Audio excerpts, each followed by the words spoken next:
I know I'm biased, but I love that theme tune. Hello, everyone. This is Chasing Green Arrows. We are back for our Friday show. Hello to everyone in the chat. We're going to be discussing forwards today, and I am joined by co-presenter, Mr. Big Man Backer. How are you doing, mate? Hi, Jenny. Hello, welcome to all the listeners, viewers. I'm doing well.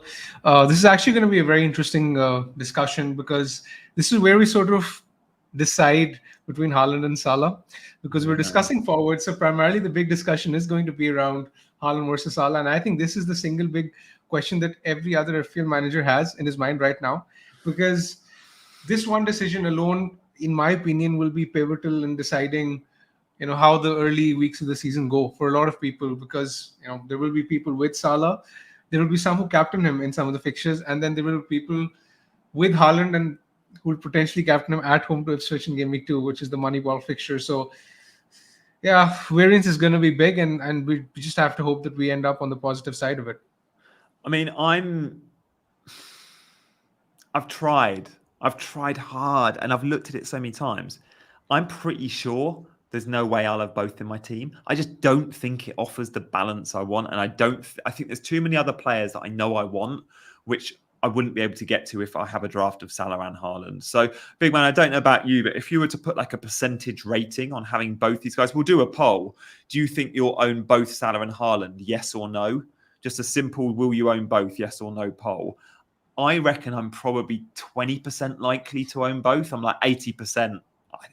Can't see it. I just think it'll be one or the other. Probably Haaland for me. But where are you at with that if you were to put a percentage on it? I think I'm in the exact same boat as you are because I'm finding it difficult to justify both if I'm not going to captain both in a lot of weeks. Yeah. And I think I'm sort of coming around to the idea of owning Haaland and having him captain and then potentially rotating him with Saka because they dovetail pretty well for captaincy. They rotate really well. So you don't necessarily have to own Salah. For example, in game week 1, you're looking at a captaincy shout. Saka is a very, very good home fixture in game week 1. You don't necessarily have to own and captain Salah. So that's something I'm sort of coming around to. I like the idea of having both Saka and Haaland for captaincy. I mean, Wolves at home is a very good fixture for Arsenal in game week 1, and then game week 3 they have Brighton at home as well. So yeah, you can potentially rotate Haaland and Saka for captaincy without actually owning Salah, and that it's basically the difference between Saka and Salah, which is significant. It's 2.5 million. That 2.5 million can go a long way in improving the rest of my squad. Yeah, no, I hear that. I won't be owning Saka, but I will be owning Haaland, I think. And the Saka gives you that perfect rotation. You're right. And not having an Arsenal attacker could sting me, but I guess I'll have Son game week 5 captain, maybe Isak game week 1. I mean, how do you feel about this? Is a forward show, so we'll keep the chat on kind of the Haaland Salah discussion before we look at some of our favourite forwards in the game and go through them one by one. In terms of captaincy game week 1, Big Man, I'm pretty sure even if I own Salah, I'd be tempted to go Isak. But just because it's a home fixture against Southampton, like, what are you thinking if you don't go Haaland captain, you'll go Saka captain? I mean, you will own Isak, just like me. Does he not play a part in your captaincy thinking? Game week 1, Southampton at home. I think Isak is a great option, to be very honest, but I still would want someone who's more reliable. And I just think he's still not in the same league as a Saka or a Salah or a Palmer. Even though Isak has done really well, I still don't sort of look at him in the same way of reliability. But for sure, he has the upside, and there's every chance that he can end up smashing it in game week 1. So I can't really negate the idea of a Isak captaincy. I think it's a good shout, to be very honest. I think he can do well. And you make a decent point that if you have Isak, Son, and Haaland, then it potentially sort of reduces the need of having Saka as well. But yeah, it's just that I prefer Saka to Son for the captaincy factor. Even though Son, I think, is a fantastic option, and I will really do my best to fit him in my squad as well. But it's obviously going to be very, very difficult with Haaland because Haaland is very, very expensive. Yeah, exactly that. Have you looked at a draft with, let's say, a Haaland and 2 of Palmer, Saka, Son, or is it just 1? I think it'll be 1, right? Yeah, it'll be 1. It'll be 1, and it's going to be Son for me. It's going to be Son instead of Salah, I think. And there is a big difference between Son and Salah and Saka and Salah. That 2 million or 2.5 million goes a long way if you want a premium defender like Trent, or if you want a couple of mid to upper mids, or an Isak. So you just can't have them all, and something has to give. Look, we might all see Salah bang in Liverpool's next pre-season game and go, I can't go without him. But what we've seen so far from Liverpool, and they did beat Arsenal 2-1. I've watched the 8-minute post-match interview press conference with Slot. What I think we're going to get from Liverpool, my main takeaway from what I've seen so far pre-season is they're going to be a little bit more controlled. I think they're going to keep a little bit more. They're going to keep some more clean sheets. I think they're going to be slightly better defensively, strengthens the appeal of Trent. And I think they're going to be good and score lots of goals, but I don't think they're going to score as many goals in season one under Slot as what they would have scored last season under Klopp, for example. I think they're going to be a little bit reserved, and I think their XG will drop a little bit. They're less rock and roll football. They're more controlled. The possession will be higher. The clean sheets will be higher. And Salah will be wide. He's always been wide, but he might get a few less big chances. But I don't know what your take. I still think I'm not turning anyone off Salah. If I don't own Salah, I'll consider going Jota game week 1, just to cover that Liverpool attack, because I think Jota will start number 9 game week 1. As much as I like the idea of having, all these different guys from Liverpool for their attacking fixtures, I'm just finding it really hard to nail down their X minutes. Apart from Salah, I think all of Darwin, Jota, and Akpo, they're all sort of interchangeable in terms of minutes and positions. So where do you effectively go? There's Luis Diaz as well. They might even make a new signing. So we don't really know who is likely to get the most minutes. And even then, I'm not sure about who's likely to get the best output. So for me, it's better to, especially when there's so many alternatives around, right? Yep. In both in midfield and in attack, I don't really see the reason of taking a risk to go there. It just seems very risky to me. So I'm more likely to double up on the Liverpool defense as opposed to double up on their attack, as long as we don't really find a clear-cut attacker apart from Salah to own. Yeah, I've just been looking at some of the numbers between Darwin, Gakpo, and Jota from last year, and Jota played half the minutes of Darwin and scored 1 fewer goals, 10 goals for Jota in 1,400 minutes. But it's a big, big question who's going to play up front for Liverpool. And whilst I think Jota will start game week 1 because he's had more of a pre-season, if he doesn't play well, he's going to be out game week 2. And it's going to be one number 10 and one number 9. And that number 10 will be Szoboszlai or Elliott at supporting a lone striker. Jota did really well in his 45 minutes against Liverpool, and Slot was very complimentary in terms of his hold-up, his build-up, intelligent runs. He spoke about Jota, all the good things Jota does, and you went, yeah, Darwin's none of them. But Gakpo is a lot of those things too, and I think Gakpo will get a lot of minutes under his fellow Dutch manager. Guys, thank you for all your comments in the chat. Keep them coming. We read every one. Sorry we can't call them out. We'll sometimes flash up some of your comments on screen, though. But FPL Fella says that he wishes that you were at Fest in 2 weeks' time in London, because he'd love to buy you a drink. There is Fantasy Football Fest for those watching in the UK. Or maybe, we've got people flying over from Dallas and LA, Florida as well, actually. So more than welcome, guys. ff-fest.com if you want to come to London. It's an event that I run. They've got 400 FPL managers coming, including FPL Fella, who is organising a meet before that in a pub nearby from midday. So he also says, you're looking trim, big man. Have you lost weight? No, in fact, I've gained weight actually. This over the past few days, I've been eating like a pig because I'm just getting very stressed about FPL. It sort of keeps me busy these days with articles and content and whatnot. So generally, when I'm working and when I'm busy, I tend to eat a lot. So I had lost weight in June, July, but now it's sort of going back up again. So yeah, it's not the same. And I actually love these meetups for FPL managers. This is the beauty of FPL. It sort of brings people from all parts of the world together. And it would be actually beautiful for me to meet a few managers as well. So yeah, if anytime I fly to London, I'll make sure to get into one of these. Yeah, good man. Is it in August every year? Always game week 1. Yeah, it's always the Friday of game week 1 because there's always a game.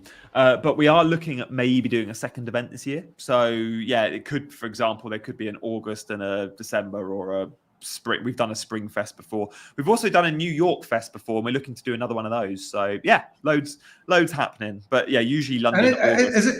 Is it always in London?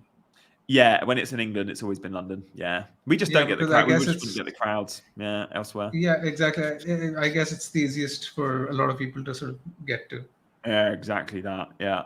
Kev's in the house. Hello, Kev. Hello, Mark. Hello, James and David. Guys, if you are just joining, hit that like button, will you? I think we've only got like a handful of likes, which is disappointing. So come on, hit the like button. Also, we'll do a new poll. Have you seen the Chasing Green Arrows pre-recorded videos? Yes or no? I want to know if the live audience watches the prereqs, and I'm sure you do, because if you're subscribed with a notification bell, you'll get the notification every time we put a video live. But me and Big Man and Dean have all been doing on a different day, Tuesday, Wednesday, Thursday, dropping a different pre-recorded video, which is pretty cool. So we're delighted to see you supporting those vids as well. Big Man Haaland. We need to see him play in the Community Shield to know we can pick him game week 1, because we know he came off with those niggles. But I don't think we should be talking about Haaland injuries, because I think it's very unlikely anything serious will be up. But pre-season, what we've seen of him is a pretty slim-looking, athletic, goal-scoring Haaland. Like, he had 3 games in the US. He scored in the first 2, went off in the third. But the game he went off in, he actually did score. The ball crossed the line. It just wasn't given because of goal line technology. But again, it was a cross from Bob on the right. Haaland with a really nice finish. But Haaland is looking good. And a full pre-season, really works for him. Does that play part of your thinking when picking players, not just Haaland, but for game week 1? Like, I'm looking at some of the guys that have had summer breaks and going, yeah, I like that for you. That I like the idea that, I don't know, Son and Kulusevski are now more attractive to me because I look at that Spurs team and go, they're not as affected as some of the others. They've had a full pre-season. This is always going to be the risk with Haaland, not owning Haaland, right? Because when he's had a full preseason behind his belt, he's practically had the summer off. There's always a chance that he's going to hit the ground running, and that's exactly the case. And now that the game week 1 fixture against Chelsea doesn't exactly look as bad as it looked when the fixtures came out, it sort of increases his appeal by default, because then the game week 1 fixture looks all right. Then the game week 2 fixture is as good as it gets. It becomes tougher not to sort of start with him. And I still don't think it's obvious to begin with him. I still think there's a case to be made for not picking him. And likewise with Salah, I think it's actually a very nice discussion to have, whether to own Haaland, whether to own Salah, and whether to own both. I think people have legit reasons for being in each of those 3 camps. I don't think there's a right or a wrong answer.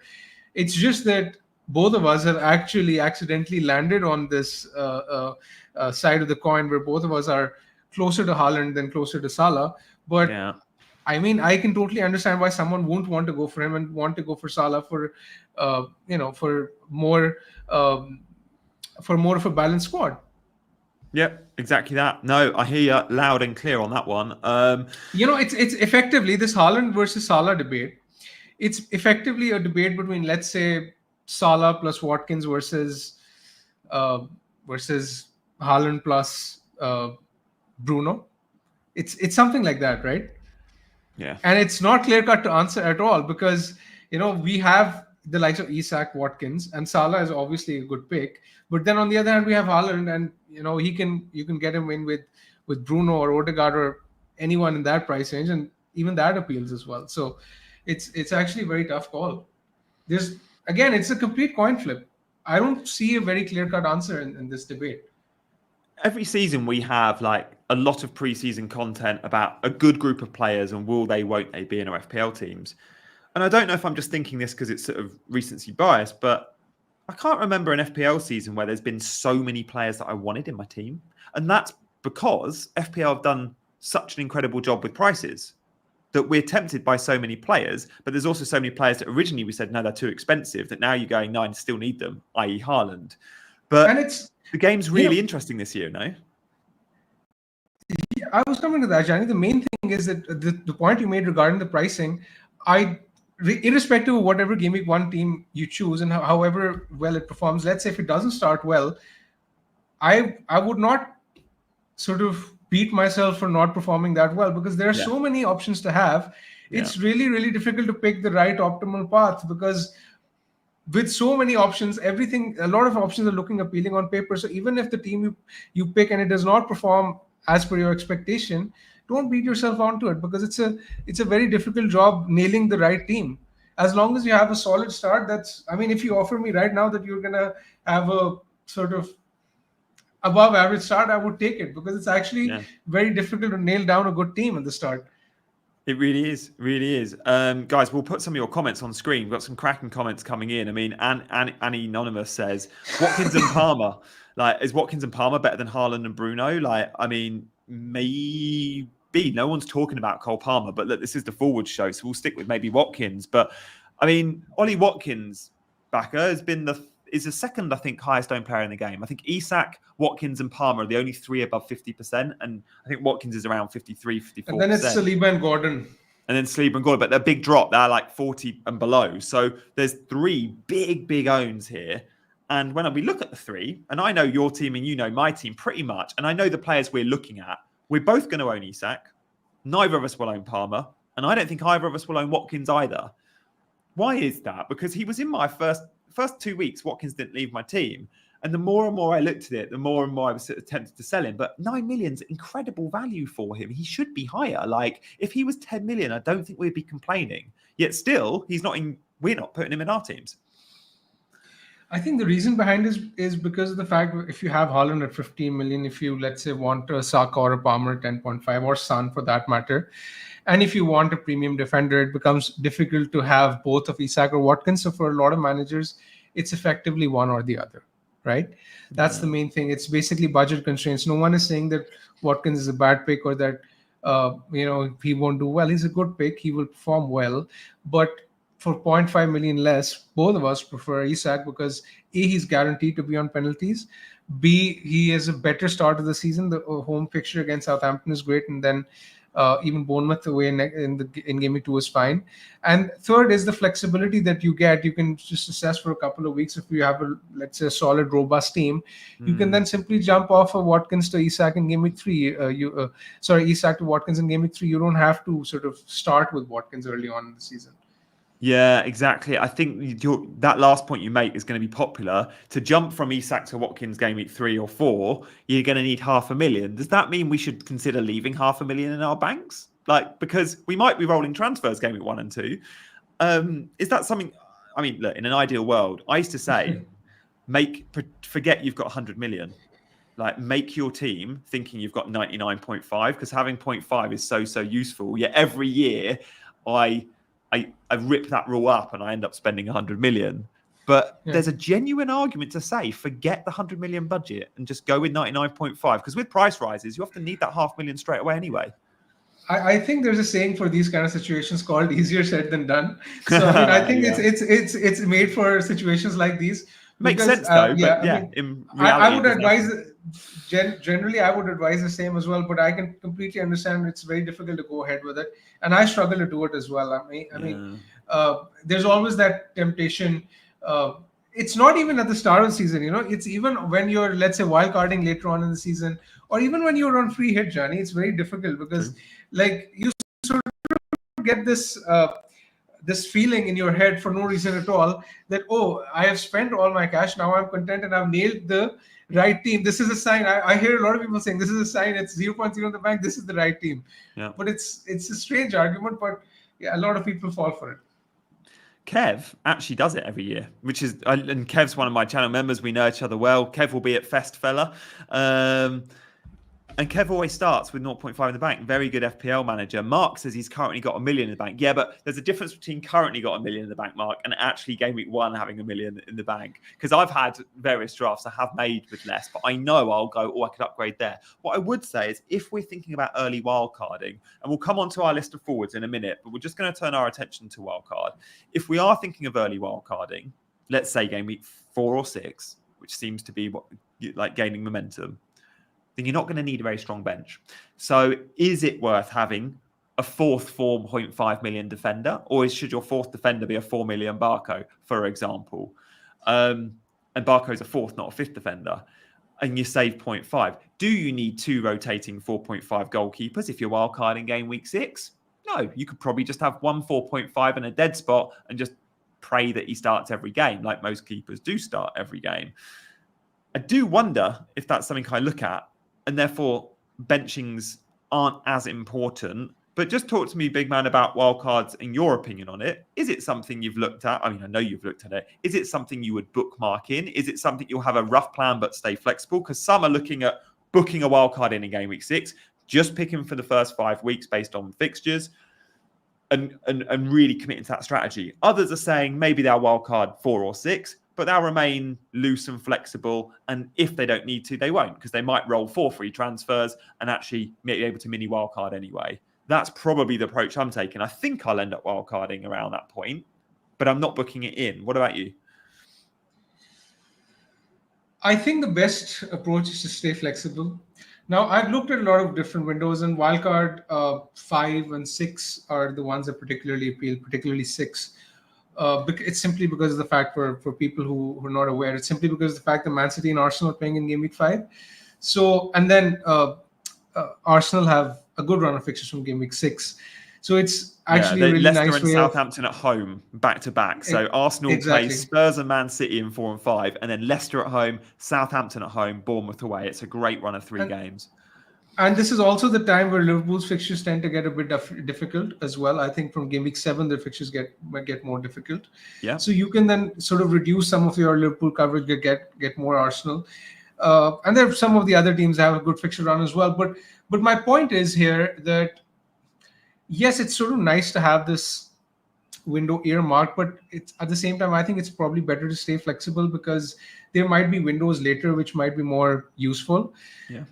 Having said that, what I'll try and do with my own team is to pick a robust team for the first, let's say, in game week 1 for the first 5 or 6 game weeks. I'll try and save as many transfers as possible. Yeah. I'm not saying I'm going to save 5 transfers the first 5 weeks, but let's say I'll probably save 2 or 3 in that period. And then if the opportunity presents itself, I think I might wildcard in 6, having the flexibility later to have 2, 3 free transfers in hand to potentially navigate a crisis should it arise after the time I wildcard.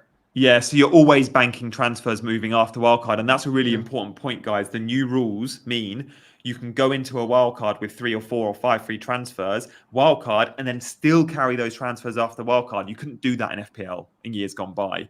So let's say you wildcard in 5, 6, and you have 3 transfers in the bank, and then you just continue to use 1 free transfer or clock higher to 4, 5. You could hit November, December with 3, 4, 5 transfers still banked every week, even if you're making your 1 transfer every time, which is really interesting, because you might feel, I don't want to wildcard too early because, but you go, no, I could wildcard early because I'm going to have 5 free transfers in December if I need them. It's a nice strategy.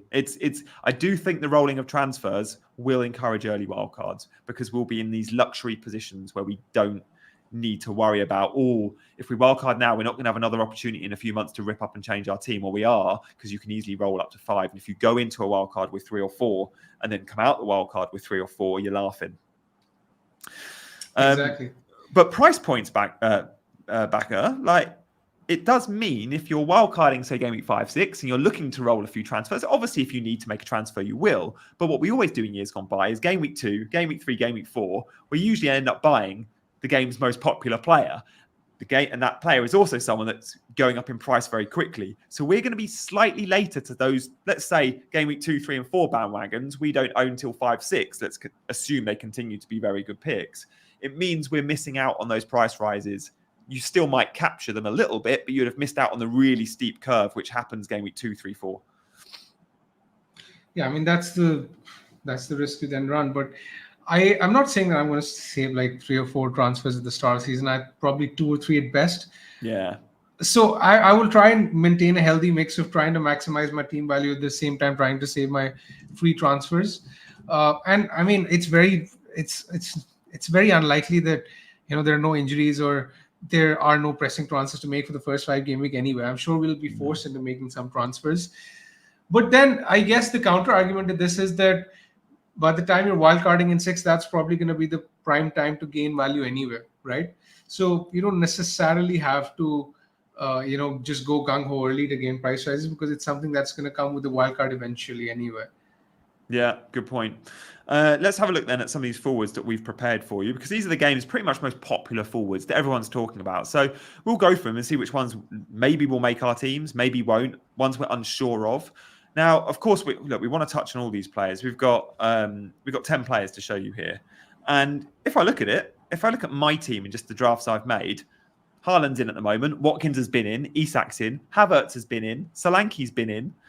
So those top 5 have all been in my team at some point this pre-season. Chris Wood looks like Pedro Porro there. I think that is Pedro Porro. So ignore the Chris Wood photo. I think the other photos are all correct. Let us know if anyone's eagle-eyed. Let's just talk about that top line first then, Becca, because we've gone in price order. From the top line, which ones have you ruled out? Like, I don't think you've been hot on Solanke or Havertz at all, really, in terms of chances of making your Game Week 1 team. Solanke, if he moves to Spurs, is one that I've got a keen eye on, because if that happens, then he could become a really, really good option. I think he's a good enough pick at Bournemouth anyway, but if he becomes like a 7.5 million nailed forward for Spurs, that is really good value. That is really, really good value. So I'm hoping that move goes ahead. It's still sort of up in the air whether or not that happens, but Spurs seem pretty keen on him. If Dean was here, we would have asked him and picked his brains on the transfer. I'm sure he's keeping tabs on it. It's a shame though, if he goes back, it will be late in the window, so we'll miss out on Game Week 1, because being Spurs, Daniel Levy always goes late. Like, he'll try and get a bargain in the last day of the window. Not that I don't think Bournemouth would concede that, but I think the window closes a couple of games after the season started, which is annoying. Exactly, which is why I don't think he'll be an option to start the season with, but later on in the season he could become a really appealing option. Yeah. From these, we already sort of touched on Watkins and Isak. When you look at the XGI, look at Isak's XGI. I mean, 23.06 is actually mental. It's really, really good. It was actually right up there among the... Well. Missed quite a few games. Yeah, exactly. So his value is crazy at 8.5. But having said that, there are some of the lesser names that I'd like to bring to your attention here as well. Look at João Pedro. Now, 5.5 with his XGI is actually very, very decent. Then there's Adam Armstrong as well, who's likely to be Southampton's talisman. So I think the 3 forwards that I choose are going to be between Haaland, Isak, Pedro, and Armstrong. There's a world where I have Haaland, Pedro, and Armstrong and just load up and beef up my midfield with Saka and Son.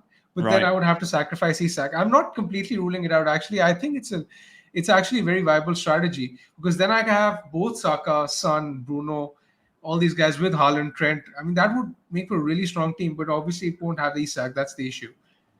If you did that, rather than have 2 5.5s, is there a world? And guys, forgive me, the Meniz graphic is wrong in terms of XGI. His XGI was higher than 4.5, I guess, but that's just his price from last season, I guess, because he's 6 million this season. Is 6 million Meniz better than, say, a 5.5 Armstrong? Like, if I buy a budget forward, it's actually Meniz that I'm looking at. Like, João Pedro, sure, I really like. But for the early season fixtures, the fact that they've bought Smith Rowe and added creativity, the fact that he's now the number 9 and he's had a full pre-season, Meniz could be a legit option. If you can find the extra 0.5, I think he's worth it. I like Meniz. I mean, the same applies to Wood as well. I think Wood, if he sort of starts and gets regular minutes, I think he's going to be a really good option as well. He actually put up some really encouraging numbers in the second half of last season, and he was a regular under Nuno. He scored 12 times in 16 games. So I like Chris Wood as an option. I like Moniz as well. It's just the fact that currently there is a world where I can go with Haaland and one of these 6 million and one of these 5.5. You know what the risk there is. Yeah. You know what the risk there is. All these options are good on paper. Wood, Moniz, João Pedro, Armstrong. Currently, I prefer João Pedro from all of these. But you know what the risk is with picking 2? The risk is that if you then want to jump structurally to, let's say, someone like a Watkins in game week 3, then it becomes really difficult.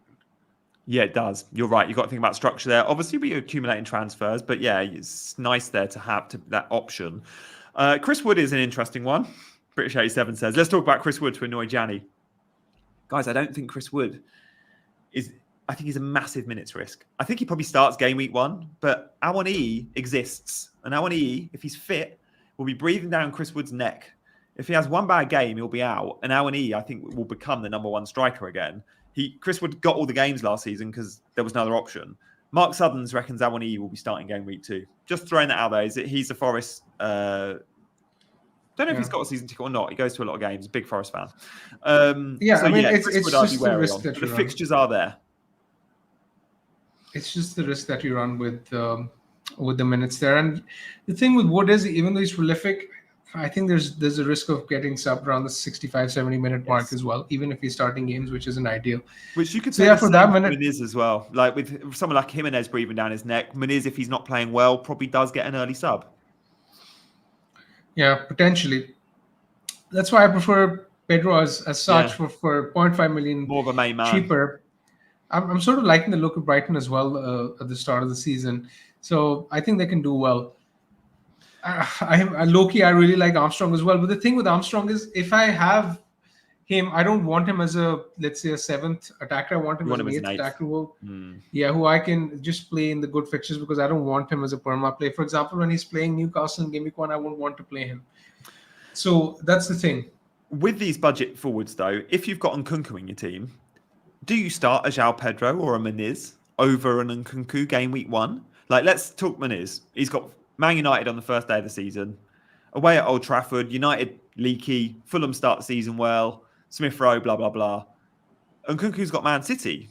Which one do you bench? Like, Muniz has been probably your 8th attacker, but at times he'll have a better fixture, or you might have a feeling over him than one of your other mids or forwards. So is Nkunku a legit bench option, or do you play Nkunku over all these budget forwards? It's tough. I think João Pedro has a decent fixture away to Everton. I think that's probably a good enough fixture to justify benching Nkunku. Other than that, it's actually really a tricky call. It's a 50-50. What are your thoughts on that? Because I think I'm asking you because I think it's a really big discussion point, that because it's actually an excellent point that you raise, because a lot of managers will have Nkunku and a lot of managers will have a budget forward. Some of these guys will. Like it's a good option. I think because we spend all pre-season planning our game week 1 teams, one thing we don't talk about, that we talk about a ton any other week, is captaincy for game week 1 and benchings for game week 1. But because they're not the most important things of our pre-season planning, the discussions that we don't often have, and actually stuff we don't actually think about that much, like captaincy for game week 1, I think I'll go Isak. Benching, I think I would bench Nkunku to start a Muniz, for example. I don't know. I'm looking at buying it, but maybe that's because I'm at Fest on the Friday night and I want to celebrate a Muniz goal in front of 400 other FPLers. But yeah, it's a really interesting debate to have. It is worth noting, Nkunku has scored 3 in pre-season for Chelsea, but 2 were penalties. But he's been player of the match twice. Like, he's playing very well as kind of a very attacking number 8. Gianni, let me ask, if you were to pick 4 of these forwards, which 4 are the closest to making your team, basically? Yeah, closest to making my team. I mean, Haaland and Isak, definite. My current team has Havertz in, so I'm going to list Havertz still as in my top 4. I don't think I'll go through with it, though. Arsenal have been linked today again with a striker, and in the last pre-season game, Havertz went back to playing number 8. I do think he'll start game week 1, but I'm just thinking long term. So I'm going to actually say my number 4, because of my structure, because I think Muniz. I think I'll end up on Haaland, Isak, and then rather than Havertz, which is a lot of money up front, I think I'm going to get swayed by like a midfielder that I want to upgrade. So I don't know, upgrading a 5.5 to a Kulusevski at 6.5 and go, I need to downgrade Havertz. So I'm going to go a budget forward. And I do think in Muniz and João Pedro, we've got 2 fantastic options. I want to speak to Dean more about Muniz's minutes. If he's not playing well, does he get hooked early, or is he going to be a 90-minute man? I know last season he did play quite a bit, 90 minutes, but someone like João Pedro, you just know he's going to get 90 minutes more often than not, I think, under the new manager. He is back training, by the way, despite missing Brighton's Asia tour. So I think I'd say Haaland, Watkins, Havertz, Muniz. It'll be.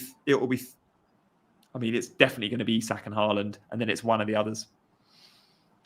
Bijani, I remember the last time we sort of spoke to Dean regarding Fulham. He didn't seem that high on Muniz. He never has been. Yeah. Never has been. He never has been. Exactly. Yeah, he's from watching him from the stands. He's at times been frustrated as someone. Even when he was scoring those goals, it was more like, could he have done better? Or Does he do enough off the ball, or has he got lucky? Like, don't get me wrong, Dean likes Meniz, but he's not absolutely sold as like he's going to perform consistently over a long period. Dean never even picked him in his FPL team from memory. So yeah, just one to consider there from someone that knows him better than most. But yeah, I guess I like the fixtures, and Fulham are top of the ticker. Like, we can't forget that. And I think Smith Rowe at 5.5 and Meniz at 6.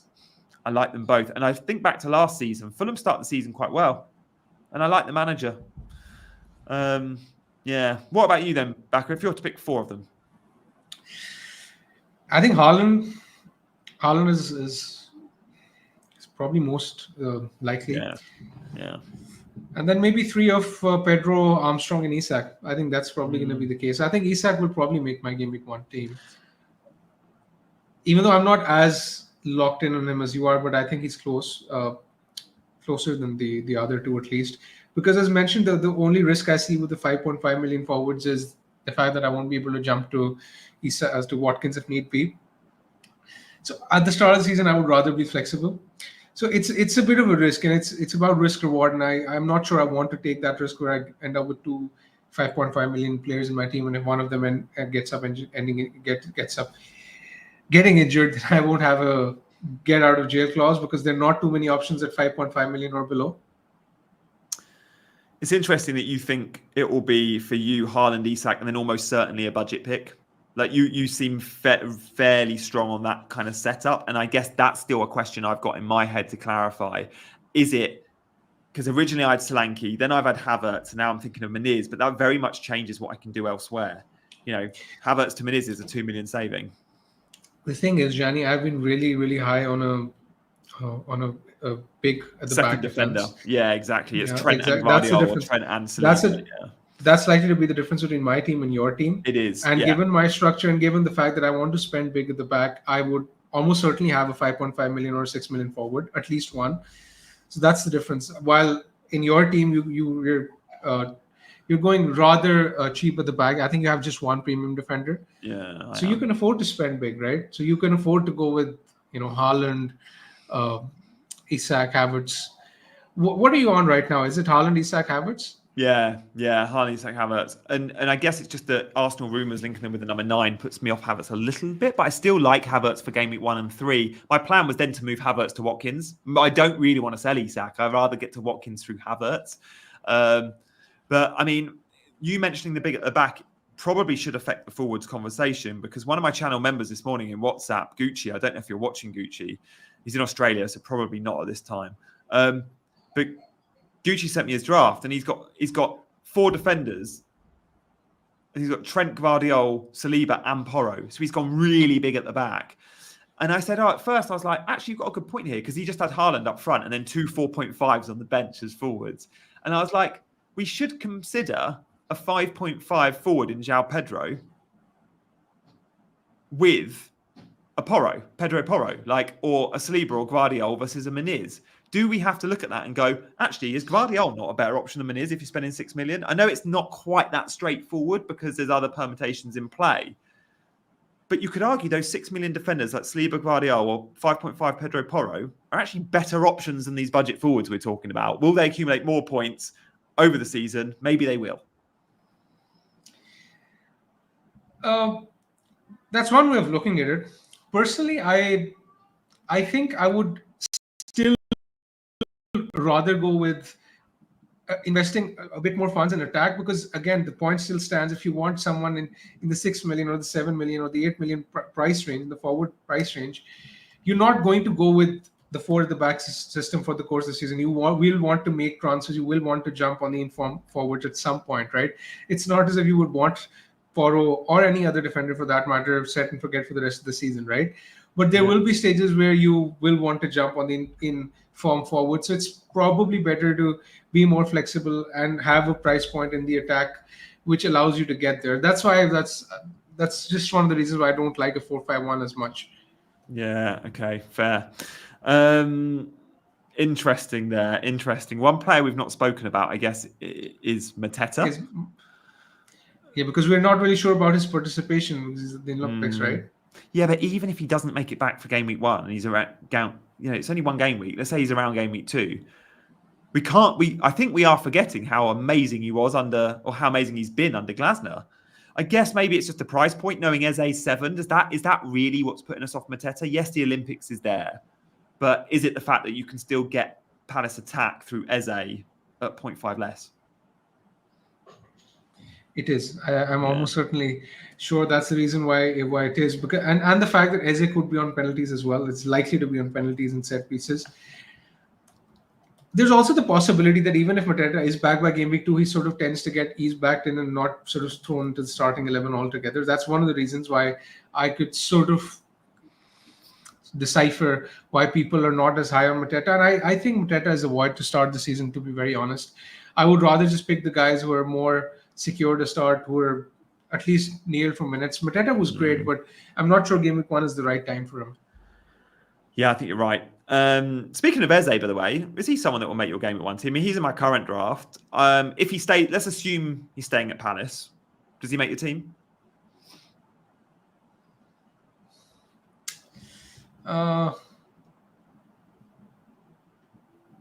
Yes, I think so. I've taken a long time to answer that because there are a few reasons why I might sort of tend to ignore him depending on my structure, but I think he's the closest player to being locked in my team, to be very honest. I think him and Trent from day one, I've had them in almost every one of my drafts. Okay. And that's why I think Eze will be there in game week 1 for sure. I just think he's likely to offer tremendous value. I mean, at the cost of repeating myself, I've sort of said this time and again in various different podcasts that I just think he's going to be the early Mbomo from last season. Just the way he's priced and his play style and just how integral he is to the team. We saw Mbomo in the absence of Tony. Now we're going to see Eze in the absence of Elise. That's what I think is going to be the case. And at 7 million, he's fantastic value. I just hope he doesn't end up moving, because if there are rumors that he's leaving, then I might not pick him. But as things stand, he's likely to stay, and in which case I will have him. Yeah, I think I will too. In terms of data, and it's great, we're showing you some XGI numbers and total points in FPL. Just one thing that jumps out at me is that Watkins clocked 228 points. Amazing. He was the best scoring forward in the game last year. Solanke only 175. But when you look at their XGI, and they would have played very similar minutes last season, Watkins and Solanke, Solanke's actually got a higher XGI than Watkins, which is remarkable. I know Watkins went and got 17, 18 assists, and from an XGI of 4. Sorry, an XA of 4.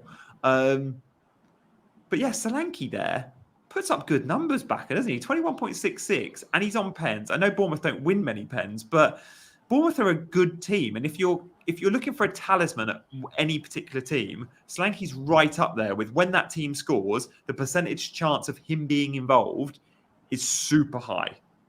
Yeah, and I think there's another guy who's not in this graphic, who I think if you look at his XGI numbers over the course of his career, that's Ivan Toney.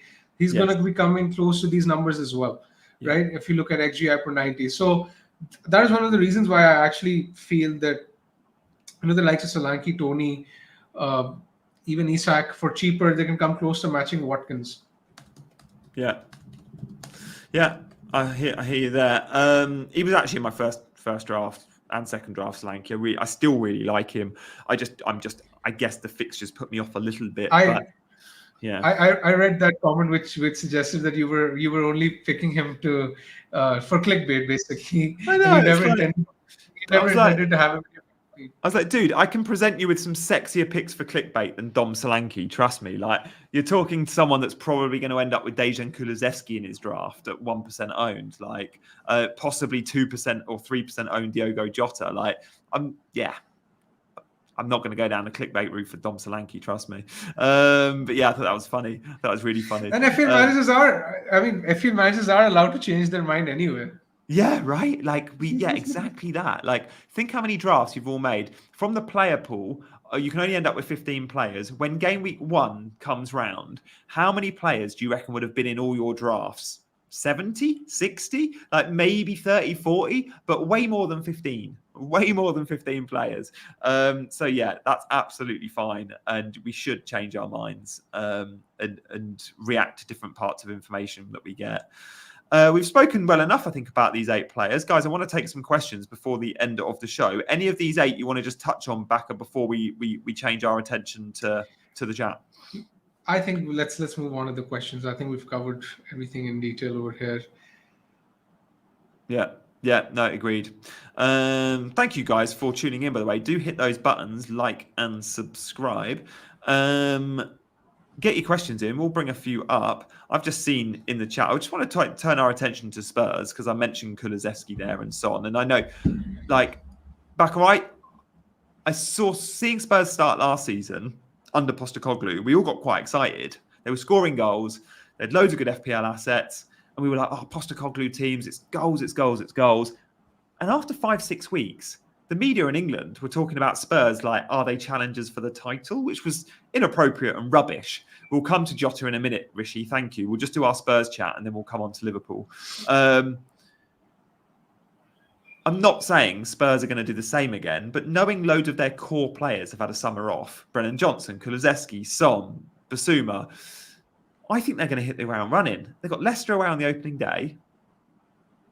Cover Spurs attack, right? Like, I'm not saying you have to own Son, but if you don't own Son, do you buy a Porro? Do you buy a Brennan? Do you buy a Kulu?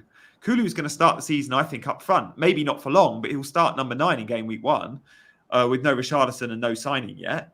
What's your take there? Because at the moment, I don't think you're going to have a Spurs attacker in your team. Does that worry you at all? Spurs have looked good in preseason, haven't they? The attack has looked really, really fluid. Yeah, I mean, they're winning games like 4-3, and that's just what we'll get from Postecoglou. I think Son is still a consideration for me. I haven't ruled him out. I really like the pick. From day one, I've been a fan. I know how much Son. you love Saka. I know you'll end up with Saka, and I don't think you can get both of them. But I hear you. No, the realistic route to these 3 picks is if I go with 2.5 million forwards, 5.5 million forwards, Armstrong and Pedro. Right, that's the route basically to Son, and then I can easily sort of fit him in. It's basically a trade-off between having Son and Isak. Yeah. In short, see, for many it's Son or Saka, but for you it'll be Son or Isak because you're wed to Saka. So I hear that. But okay, but if you don't get Son, do you look at that and go, I need a Spurs attacker for all the reasons I just mentioned? Not necessarily, but I think I might include Porro in my team if I have the funds. Because one of the main reasons for doing it is because at the back of my mind, I sort of have the wildcard 6 in my thoughts. And if I'm wildcarding in 6, then Spurs have a really good run of fixtures to begin the season with. Yeah. If I sort of look at their fixtures, they're playing Leicester in game week 1. Then they're playing Everton at home in game week 2. Nice. Game week 3 and 4 is tough because they're playing Newcastle and Spurs. But then game week 5 again, they're playing Newcastle Brentford and Arsenal, and then Brentford at home. But then game you could sell on a 6 wild card where they go to United, they go to Brighton. Yeah, exactly. So it's a possibility for me. Now I'm not exactly hot on the Spurs defense because they only kept like 7 clean sheets last season, and I don't think Porro will be as good as he was last season on bonus points. Yeah. But I was actually having a look at his rotation with Konza. If I get Konza, which I almost certainly will, then he sort of tends to rotate well with Porro. For example, when Porro has a tough fixture in game week 3, you can find Aston Villa playing Leicester away in game week 3, and then they're playing Everton at home in game week 4. So this is like a really nice rotation between Porro and Konza that you can hit. Now, I sort of posted this on Twitter as well. A lot of people seem to suggest that you have a 5.5 million defender, you can't rotate him. I don't think that's the case. If I expect a defender to concede in a particular game, then I would rather not play him. For example, I'm not expecting any clean sheet or attacking returns. I'm not expecting any clean sheet or attacking returns from Porro against Arsenal or Newcastle. Then why should I play him, right? I have every right to play a 4.5 million defender who I think will be a better chance of getting a clean sheet.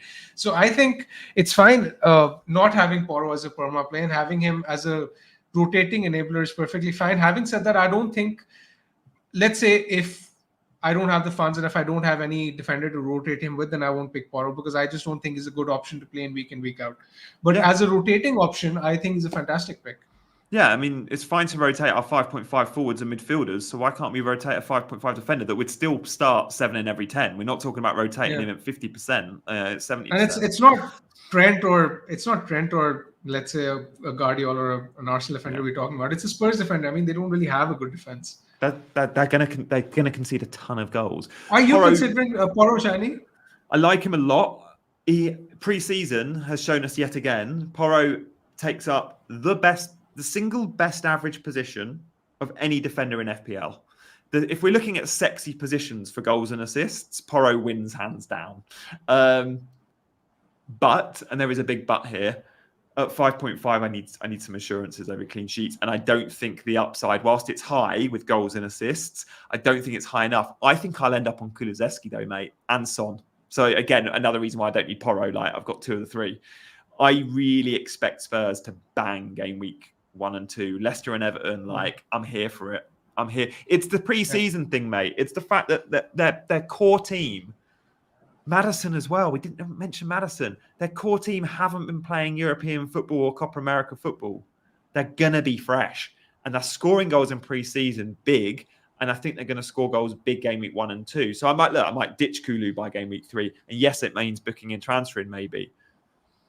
Okay, so talk to me a bit more about Kulusevski in particular, because Spurs in general have looked good. You've seen more of Spurs than I have in preseason. Yeah, I've watched the last 2 games. Really yeah, and like Kulu playing number 9 and Son playing from the left, they're linking really well. Kulu actually had a back heel assist to Porro the other day, brilliant. But Kulu and Son is a little bit like you know how Son used to bounce off Harry Kane and make those runs off Kane. Kulu can, look, he's no Harry Kane. Kulu's a very good footballer, but can play that role where he can drop a couple of yards on the edge of the D and feed us on. And I just think Kulu's a really smart, intelligent player that Ange is now going to use as the number 9 until they buy someone, and they are going to bid for a Solanke or a Tony. Whether they get them is another question. Even if they get them, they're not starting game week 1 or 2, I don't think.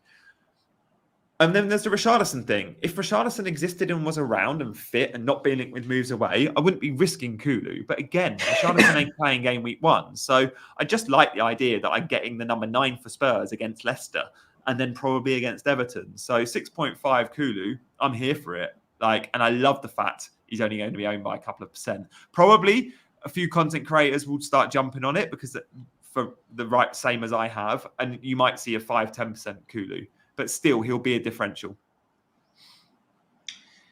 Johnny, aren't you concerned about the fact that Spurs might sign a striker like you suggested? They're in talks with Solanke. That could happen. But not by game week 1. Not by game week 1 as in the team game week 1.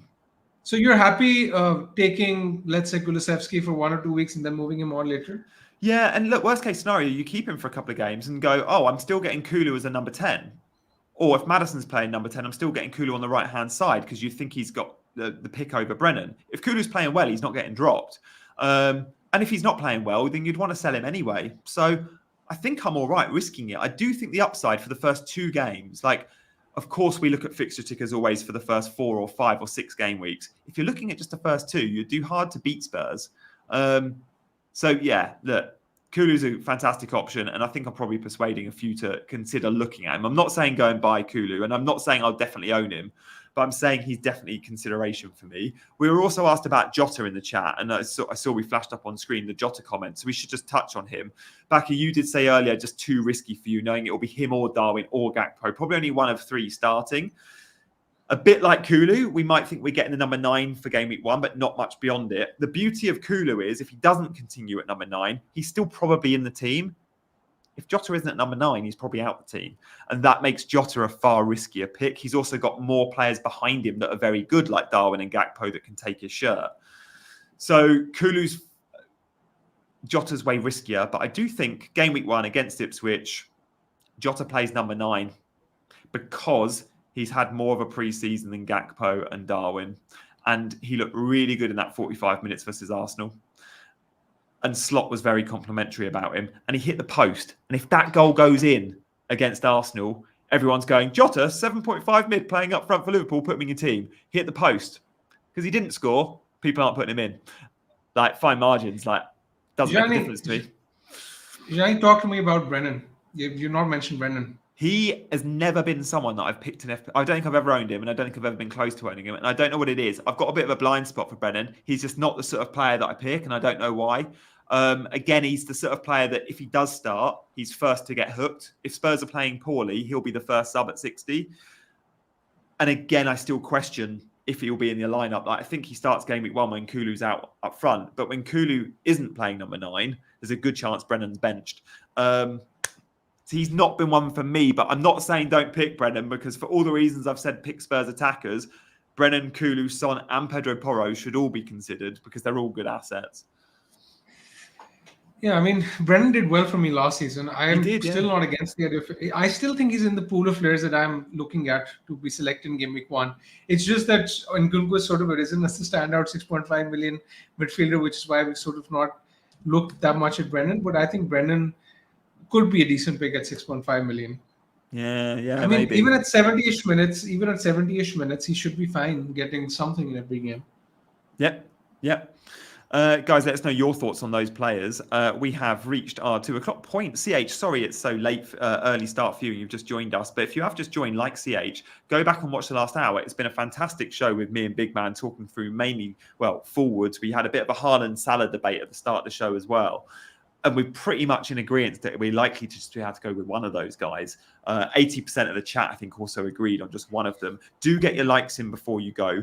Do go back and watch the last hour. Me and Big Man will be back on Monday for another show on Chasing Green Arrows. We'll be doing Monday at 7 p.m. UK time. We're doing Mondays at 7. We're doing Friday lunchtimes, Fridays at 1. So do put notes in your diary for those 2 time slots. We're also doing pre-recorded content on Tuesdays, Wednesdays, and Thursdays. A show from me, a show from Big Man, and a show from Dean Jones as well. So if you haven't seen our pre-recorded stuff on Chasing Green Arrows, it's pretty timeless. Go watch it now. Like, there's a differentials video from Baka this week. There's transfer stuff from Dean. I've done a vid. So go check out all the content on Chasing Green Arrows, which really can be a home of FPL. Elsewhere, follow Baka on Twitter. His threads are legendary. You can follow me on my YouTube channel. I've just dropped a template video this morning. Baka, I've looked at the FPL template and what I think it's going to be. And I look at the template and go, oh, there's a lot of players there that we won't own. Palmer, we won't own. Loads won't own Guardiola. Loads won't own Watkins. So it's template for the less engaged managers, but perhaps not for all of us in terms of content creators and engaged managers, which is quite an interesting one, that. For sure. I think that we'll see plenty of variety in the teams, and that's primarily to do with how the pricing has been done in FPL. Yeah, exactly. Are you still set on not having any Arsenal Man City defender? I wouldn't say set, but very likely I'll just have one premium. No, I will have one premium. I'm just not 100% sure that's Trent. That could be a Saliba, or it could even be a Guardiola. I'm not married to Trent yet. I need to see him before I pick him. I need to see him play one pre-season game. But yeah, it's one premium and fodder at the back for me. Got it. Yeah. But yeah, not saying I do love Guardiola and I love an Arsenal defence for 1 and 3 and then run. CH says I've watched your template vid, G. Thanks, CH. Guys, thank you for watching CGA. We'll see you on Monday for another show. For now, he's been Big Man Up and Gianni, and we've been Chasing Green Arrows.